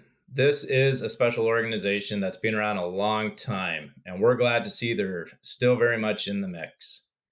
Our CDN 2022 number 3 solution provider seems to have a death grip on the number 3 spot. A technology integrator for organizations of all sizes, it has continued to grow its presence in Canada after tripling its size following the acquisition and integration of PCM Inc. in August 2019. Building on that fantastic momentum, our number 3 solution provider continued to scale its server and storage business, hybrid cloud, and IT modernization, as well as its transformation consulting services. They continue to introduce their end-to-end capabilities from the US into Canada through multi-vendor solutions that enable digital transformation for small, mid-sized, and corporate enterprise commercial clients, as well as governments and educational institutions across Canada. Please join me in congratulating Insight Canada as the CDN number 3 Solution Provider of the Year.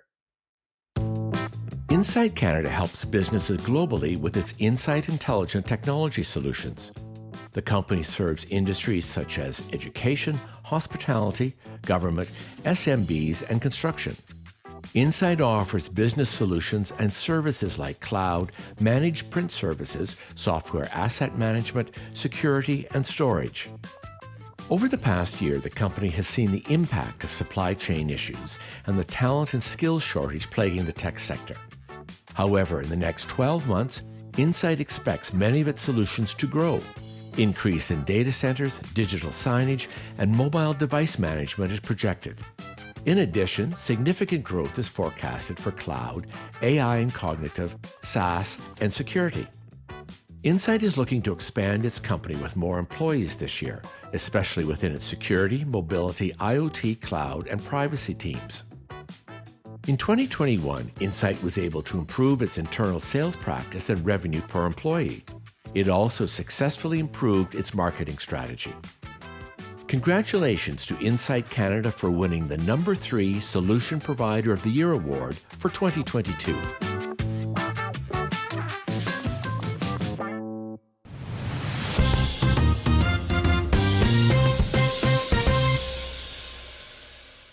Congratulations, Insight Canada, for cracking the top 3.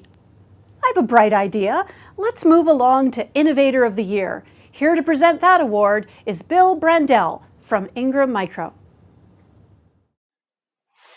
The Innovator of the Year award is the most hotly contested category in the Channel Innovations Award program. It's an opportunity for an organization to show how they are leading with transformational thinking and pioneering new, previously untapped opportunities. Submissions this year included ways for companies to scale without losing the personal touch, how to modernize code during a migration, and the elimination of pen and paper in emergency management situations, along with many others. For the judges, the winner was a healthcare integrator of smart technology and service solutions headquartered in Richmond Hill, Ontario. Our winner has a 16-year legacy of excellence in providing innovation solutions across multiple verticals, helping hospitals and healthcare providers establish digital bridges to where they want to go. In this year's nomination, the judges were delighted to learn about its Get Well inpatient patient engagement technology in operation at Canada's first smart hospital. Based on a patient-centric approach to healthcare, the system delivers personalized health support at the bedside, giving patients more control, increased convenience, deeper knowledge, and better overall experience. In the video coming up, you'll learn more about how their aggressive growth strategy that includes 2 acquisitions in the last 6 months. Please offer a round of cyber applause to our Channel Innovation Awards 2022 Innovator of the Year, Flexity. Flexity has helped hundreds of businesses navigate their digital transformation journeys. The company's people-driven services lift the technological roadblocks in sectors such as healthcare, manufacturing, education, and agriculture. Specializing in cloud, networking, analytics, and more, Flexity has a proven record in finding the right solutions for its customers to stay competitive without added risk. The company's success is rooted in its customer-centric approach, powered by an expert team. Regardless of how businesses transform, Flexity can help them innovate with accountability and commitment to performance. Its customers get access to the best solutions from its breadth of partners, including Dell, Apple, VMware, and more. The company is also setting up organizations for the future. Such was the case with its Get Well inpatient engagement technology, used in Canada's first smart hospital. The solution greatly improved the quality of care for patients, offering a more superior experience than traditional hospitals. Congratulations to Flexity for being selected as the Channel Innovation Awards 2022 Innovator of the Year. Here's Flexity to accept the award. Flexity, along with our partner Get Well Networks, are delivering personalized healthcare support right at the patient bedside, the first of its kind in Canada. Our FlexHealth branded strategic approach permits clinicians to focus their time on what matters the most, the patient. The hospital's 325 beds were equipped with the Get Well inpatient application through smart TVs and bedside tablets.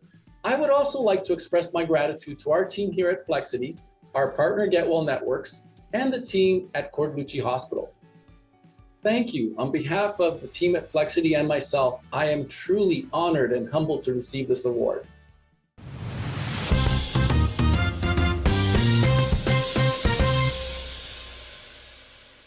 Congratulations, Flexity! I'm a big fan of patient-centric healthcare. With our aging population and a shortage of medical care, the more information we can put in the hands of healthcare consumers, allowing them to control their own care, the better. Keep up the great work, Flexity. Well, we're getting closer to the end. Here to introduce the #2 Solution Provider of the Year, the big competition, is Bill Brendel from Ingram Micro. This year's #2 solution provider is a software-focused IT company. They help organizations to be more agile and innovative. It is Microsoft's largest cloud deployment partner and Microsoft Azure Partner of North America, as ranked by Microsoft themselves. In 2021, they went public to attract investment that will allow them to add the growth they're looking for. The timing seemed right, said company leaders. We felt that it was a good time to do it as a natural evolution of the company. Our #2 ranked solution provider was a publicly traded company almost a decade ago, but went private in 2013 and have enjoyed year-over-year growth ever since. They had a stronghold on the top spot several years ago, so it will be interesting to watch to see if the new innovative approach can push them back to the top of the list. It is a testament to the company that they have led clients to the cloud and helped them build the workplace of tomorrow. They have been voted as one of Canada's best workplaces for 15 straight years. So congratulations to SoftChoice as the #2 solution provider of the year. SoftChoice is a technology solutions and service provider. SoftChoice provides its customers with solutions such as cloud, data centers, software asset management, security, and storage. Last year, SoftChoice expanded its cloud offerings, launching the SoftChoice Cloud Management Services. The service was created to simplify, streamline, and bring transparency to how organizations operate in the cloud. In October of 2021, the company announced a multi-year agreement with Amazon Web Services to enhance SoftChoice's cloud expertise and develop new capabilities. This year, SoftChoice was named the 2022 VMware Partner of the Year. The company was recognized for delivering the most customer value and impact to their organizations by creating on-prem to cloud and as-a-service opportunities.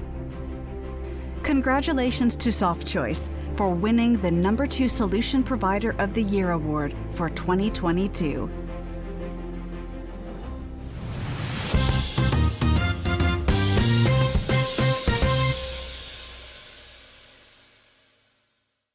A big congratulations to SoftChoice, an amazing achievement for your organization. So many other companies would absolutely want to be in your shoes. So who is the King Kong of the channel? I think we all know who has taken the top spot yet again this year, but here to confirm that for us is Rob Brown from HPE. Hello, everyone. This is Rob Brown, Director of Channel Sales with Hewlett-Packard Enterprise Canada. Our #1 solution provider hit the top spot in 2014 when it surpassed SoftChoice in revenue for the first time. The pair have jockeyed for the #1 spot ever since, but CDW has held the upper hand since 2019 and continues to earn top spot again this year.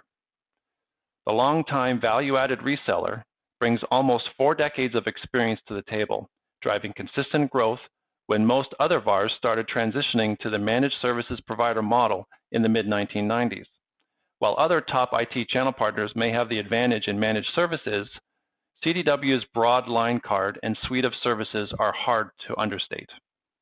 CDW offers over 250,000 products from 1,000 different IT brands. Though CDW's portfolio can help most businesses in any industry, the company has a strong history serving the digital transformation needs of organizations in education, energy, healthcare, manufacturing, retail, government, and many, many more. Congratulations to the entire team at CDW. CDW Canada is a provider of technology solutions for government business, healthcare, and education. The company provides customers with solutions and services such as cloud, security, data center, networking, IT consulting services, and digital signage. CDW expects to see growth in several areas in the next 12 months. Notable sectors include significant growth in cloud, mobile device management, SaaS, and security. The past year has been a successful one for CDW. It has built a sustainable base of new customers and established a prosperous digital marketing strategy. However, CDW says uncertainty still remains a challenge due to the ambiguity around moving back to normal following the impacts of the COVID-19 pandemic. Supply chain shortages and delays also continue to be an issue, making it hard for customers to source the technology they need. Nonetheless, CDW says it's prepared to support customers and adapt to this changing work environment. While there are still challenges present, the company says these setbacks are an opportunity to solve customer business challenges. It says, thanks to our depth of solutions, services, and expertise in the industry, we are an experienced partner for customers to work with. It's these strengths that have gained CDW its spot in the top 100. Congratulations to CDW Canada for winning the #1 Solution Provider of the Year award for 2022. Here's CDW Canada to accept the award. My name is Jeanette Adranya, Vice President and General Manager of CDW Canada, and I'm honored to accept the Channel Innovation Award on behalf of CDW. We're thrilled to be recognized as the top Canadian solutions provider again this year. This accomplishment is a testament to the unwavering commitment and the dedication of the team at CDW Canada.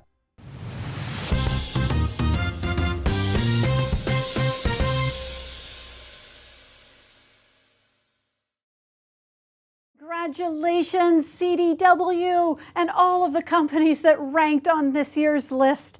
And congratulations to all of our 2022 Channel Innovation Award winners. It is through your leadership that we all become better. If you are a top 100 solution provider, you'll be receiving a digital badge that you can share on social media or on your website and in advertising.